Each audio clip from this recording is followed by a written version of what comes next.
Hi guys so आजको भिडियोमा चाहिँ हामी एक्सप्रेसलाई चाहिँ एक्सप्लोर गर्नेछौँ हैन।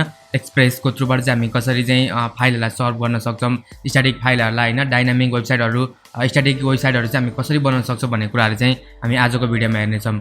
So in the previous video हामीले चाहिँ कसरी चाहिँ एक्सप्रेसलाई चाहिँ इन्स्टल गर्ने VS कोडमा हैन, त्यस्तै हामीले हेरेको थियौँ npm को बारेमा पनि हेरेको थियौँ, नोड प्याकेज म्यानेजरको बारेमा। यदि हजुरहरूले चाहिँ यो भिडियो हेर्नु भएन भने चाहिँ हैन काइन्डली यहाँ गएर चाहिँ हेर्नु होला हैन। So as you can see यहाँनिर Node.js भन्ने छ हैन, यसपछिको हाम्रो अब नेक्स्ट भिडियो प्रिमियरमा छ। सो हामीले चाहिँ अहिलेसम्म चाहिँ के हेर्यौँ भन्दाखेरि चाहिँ एक्सप्रेसलाई इन्स्टल गर्नलाई पनि सिक्यौँ हैन, सबै कुरा सिकिसकेको छौँ। सो अब आजको भिडियोमा चाहिँ हामी चाहिँ एक्सप्रेस.js को थ्रुबाट चाहिँ हामी कसरी चाहिँ पेजलाई रेन्डर गर्न सक्छौँ हैन, पेजलाई चाहिँ हामी कसरी चाहिँ राउटिङ गर्न सक्छौँ भन्ने कुराहरू चाहिँ हामी चाहिँ हेर्नेछौँ। सो म सबभन्दा सुरुमा त म एक्सप्रेस Node.js भनेर लेख्छु हैन। यति भनेर लेखिसकेपछि चाहिँ एज यु क्यान सी हाम्रो चाहिँ एक्सप्रेस.js को चाहिँ वेबसाइट खुल्छ। सो एक्सप्रेस.js को चाहिँ एज यु क्यान सी यहाँनिर फास्ट अनओपिनियटेड भनेको छ, minimalistic web framework for Node.js भनेको छ। यो भनेको चाहिँ के भन्दाखेरि चाहिँ अनओपिनियनेटेड भनेको छ, यसको भनेको मतलब चाहिँ आफ्नो आफ्नो ओपिनियनको हिसाबले हैन यसलाई चाहिँ हामी चाहिँ स्टार्ट गर्न सक्छौँ, हेर्न सक्छौँ। सो म गेटिङ स्टार्टेडमा क्लिक गर्छु। सो हामीले यो पार्ट चाहिँ हेरिसकेको छौँ। सो अब आजको भिडियोमा चाहिँ म के गर्छु भन्दाखेरि चाहिँ हजुरलाई चाहिँ यो कसरी चाहिँ हामी चाहिँ सर्भरहरू बनाउन सकिन्छ हैन भन्ने कुरा चाहिँ म हजुरलाई सिकाउँछु। सो म यसलाई कपी गर्छु र कपी गरेर म मेरो VS कोडमा आउँछु। एन्ड VS कोडमा आइसकेपछि यो चाहिँ हाम्रो ट्युटोरियल 6, यो चाहिँ हाम्रो ट्युटोरियल कति हो भन्दाखेरि चाहिँ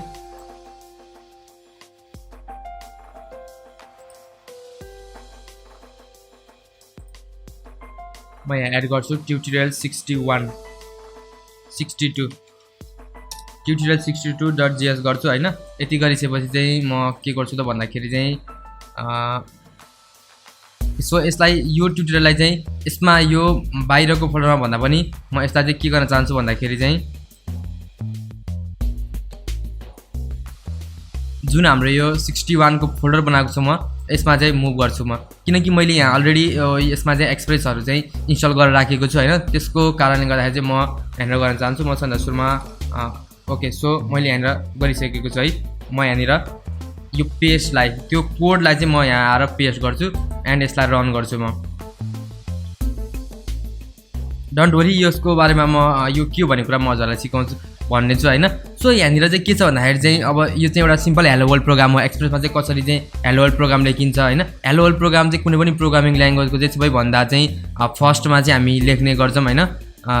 सो यो एउटा स्ट्यान्डर्ड बनिसकेको छ कि कुनै पनि प्रोग्रामिङ ल्याङ्ग्वेज चाहिँ हजुरहरूले चाहिँ स्टार्ट गर्दै हुनुहुन्छ भने चाहिँ हेलो वर्ल्ड प्रोग्रामको थ्रुबाट स्टार्ट गर्नु चाहिँ एउटा स्ट्यान्डर्ड नै बनिसकेको छ। So as you can see यहाँनिर अब के छ भन्दाखेरि चाहिँ यदि हजुरहरूले चाहिँ HTTP को थ्रुबाट चाहिँ वेबसाइटहरू चाहिँ सर्भर बनाउनु भएको छ भने चाहिँ त्यहाँनिर चाहिँ धेरै झमेला थियो है।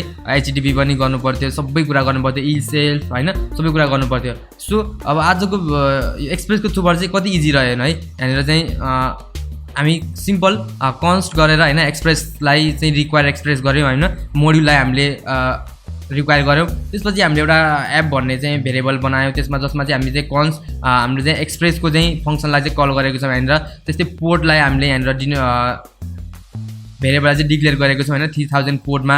नाउ मेन क्याच चाहिँ यहाँ छ है। सपोज हामीले चाहिँ लास्ट टाइम के गर्थ्यौँ भन्दाखेरि http.create सर्भर भनेर चाहिँ त्यसरी गर्थ्यौँ।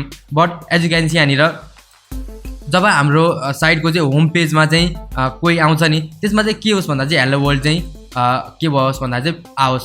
सो म देखाउँछु हजुरलाई, म यसलाई हजुरलाई यहाँनिर देखाउँछु। लोकल होस्ट 3000 लोकल होस्ट 3000 मा आउनुभयो भने चाहिँ हजुरले चाहिँ के गर्न सक्नुहुन्छ भन्दाखेरि चाहिँ हेलो वर्ल्ड चाहिँ यहाँनिर चाहिँ देख्न सक्नुहुन्छ। त्यस्तै अब यहाँनिर चाहिँ यो चाहिँ अब एन्ड पोइन्टहरू है, यो चाहिँ कस्तो हो भन्दा एन्ड पोइन्टहरू बनाउने हो हाम्रो वेबसाइटको लागि। सपोज पेजेसहरू हुन्छ हैन, अब जस्तै पेजेसहरू नट फाउन्ड भएको बेलामा चाहिँ के गर्न सकिन्छ भन्दा चाहिँ 404 पेजहरू बनाउन सकिन्छ। सपोज यो चाहिँ एउटा पेज भयो हैन, म यसलाई यहाँ कपी गर्छु, यो एउटा एन्ड पोइन्ट भयो हाम्रो। सपोज अब कोही चाहिँ हाम्रो चाहिँ के जाओस् भन्दाखेरि चाहिँ /about पेजमा जाँदाखेरि चाहिँ के होस् भन्दाखेरि चाहिँ हेलो वर्ल्डको ठाउँमा चाहिँ अब सपोज यहाँनिर हैन दिस इज एबाउट पेज भनेर म सिम्पल चाहिँ के गर्न चाहन्छु भन्दाखेरि चाहिँ यसलाई चाहिँ म यो हाम्रो यो पेजलाई चाहिँ आओस् भन्न चाहन्छु। सो म यसको लागि चाहिँ म के गर्छु भन्दाखेरि चाहिँ म अब यदि मैले यहाँनिर /about गरेँ भने चाहिँ ओके कान्ट गेट भनेको छ बिकज हाम्रो चाहिँ यहाँ मैले सर्भरलाई चाहिँ फेरि स्टार्ट गर्नुपर्ने हुन्छ होइन। सो त्यो झमेलाबाट म निक्लिनको लागि चाहिँ म के गर्छु भन्दाखेरि चाहिँ म npm init node1 गर्छु। सो node1 चाहिँ एउटा हाम्रो Node.js को प्याकेजेस हो जसले चाहिँ हामीलाई के गर्छ भन्दाखेरि जब हाम्रो फाइलमा चाहिँ केही चेन्जेसहरू हुन्छ, चेन्जेसहरू हामी सेभ गर्छौँ तब चाहिँ हामी के गर्न सक्छौँ भन्दाखेरि चाहिँ हाम्रो node1 ले चाहिँ हामीलाई चाहिँ सर्भरलाई चाहिँ रिस्टार्ट गर्छ। सो मैले यहाँनिर म के गर्नुपर्छ भन्दाखेरि चाहिँ cd tut61 गरेर म यो फोल्डरभित्र जान्छु एन्ड यहाँनिर चाहिँ अब म npm init node1 गर्छु। ओके त्यस्तो हो भने चाहिँ म के गर्छु भन्दाखेरि चाहिँ npm remove node1 गर्छु म।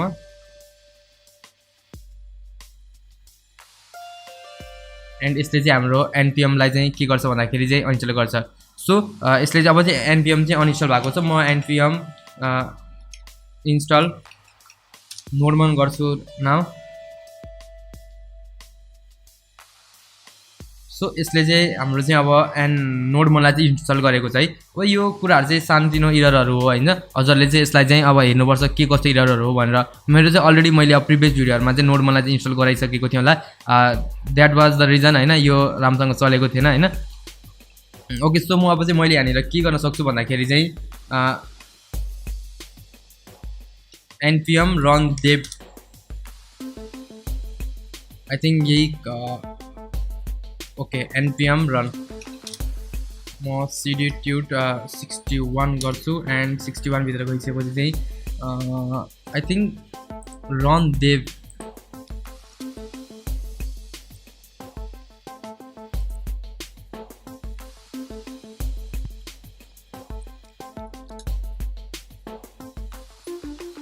ओके सो मेरो चाहिँ अब चाहिँ यहाँनिर चाहिँ स्टार्ट भएको छ है। सो मैले चाहिँ जब होइन हजुर चाहिँ रियाक्ट जस्तो होइन अरू नेक्स्ट.js जस्तो फ्रेमवर्कहरूबाट आउनुहुन्छ त्यसमा चाहिँ अब हामी चाहिँ npm run dev गरेर चाहिँ हामी चाहिँ त्यसलाई चाहिँ रन गर्न सक्छौँ होइन। बट Node.js मा चाहिँ के रहेछ भन्दाखेरि चाहिँ हामीले चाहिँ node1 लेखेर जुन फाइलको नाम हो त्यो फाइलको नाम चाहिँ लेख्नुपर्ने रहेछ। सो यसरी गरिसकेपछि चाहिँ एज यु क्यान सी हाम्रो चाहिँ अहिले चाहिँ हाम्रो node1 चाहिँ स्टार्ट भएको छ। यदि मैले अब यहाँ केही चेन्जेस गरेँ भने चाहिँ के हुन्छ भन्दाखेरि चाहिँ हाम्रो सर्भर चाहिँ स्टार्ट हुन्छ है। म यसलाई सेभ गर्छु। सेभ गरिसकेपछि एज यु क्यान सी यहाँनिर अगेन यो चाहिँ सर्भर चाहिँ हाम्रो रिस्टार्ट भएको छ आफै। सो अब चाहिँ हामीलाई चाहिँ एक्जिट गराउनु पर्ने चाहिँ अप्सन चाहिँ आउँदैन है। कन्ट्रोल सी गरेर बाहिर आइरहनु पर्ने चाहिँ अप्सन त्यो चाहिँ सिचुएसन चाहिँ हुँदैन। So as you can see यहाँनिर एबाउट पेज छ।